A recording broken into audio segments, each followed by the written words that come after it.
ጤና ይስጥልን። ይህ ሕያው ቃላት ቻናል ነው። ሕያው ቃላት የተለያዩ አባባሎችን፣ ጥቅሶችን፣ ታሪኮችንና ስነ ጽሑፎችን የምናቀርብበት መድረክ ነው። ለዛሬ የማቀርብላችሁ የአብርሃም ሊንከንን አባባሎች ነው። በቀጥታ ወደ ቪዲዮው እናምራ። ዝግተኛ ተራማጅ ነኝ፣ ነገር ግን በፍጹም ወደ ኋላ አልመለስም።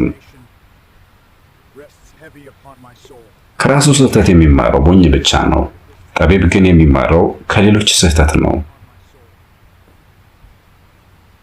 ከልባሌ ባልንጀራ ጋር ከመሆን ይልቅ ብቻን መሆን ጠቢብነት ነው። ብዙሃኑን ሳይሆን ትክክለኛውን መንገድ ተከተል። ሁለት ነገሮች አንተን ይገልጹሃል። ምንም ሳይኖርህ የምታሳየው ትዕግስትና ሁሉም ነገር ሲኖርህ ያለህ አመለካከት ናቸው። ከመልክ ይልቅ አመለካከት፣ ብስለትና አስተሳሰብ የበለጠ ውበት አላቸው። ሕይወት ጉዞ እንጂ እሽቅድምድም አይደለችም።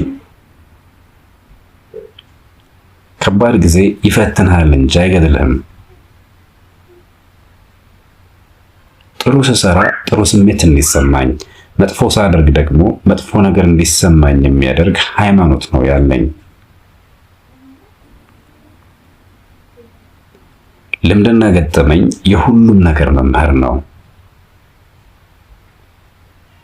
አይቻልም የሚለው ቃል የሚገኘው የቂሎች መዝገበ ቃላት ላይ ብቻ ነው። ለጸብ፣ ለራስ ወዳድነትና ለትንንሽ ሐሳቦች ጊዜ የለኝም። መበሳጨት ሰብአዊነት ነው። ጨካኝ መሆን ግን ጤነኝነት አይደለም።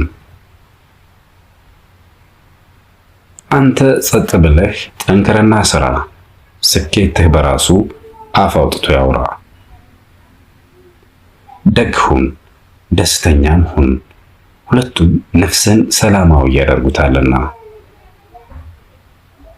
ማዕበል ሁሉ ሕይወታችሁን ሊያጋዩ አይመጡም። አንዳንዶች መንገዳችሁንም ሊያጸዱ ይመጣሉና። ስህተቶቻችሁ የሕይወት ልምዳችሁን ያበለጽጋሉ። የሕይወት ልምዳችሁ ደግሞ ስህተቶቻችሁን ይቀንሳሉ። ችግር የእውነተኛ ባልንጀራ መስታወት ነው። ተናደህ ምላሽ አትስጥ።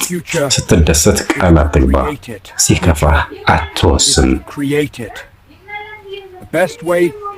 መሪዎች ሰዎችን እንዲጓዙ ይጋብዛሉ እንጂ እንዲከተሏቸው አስገድዷቸውም።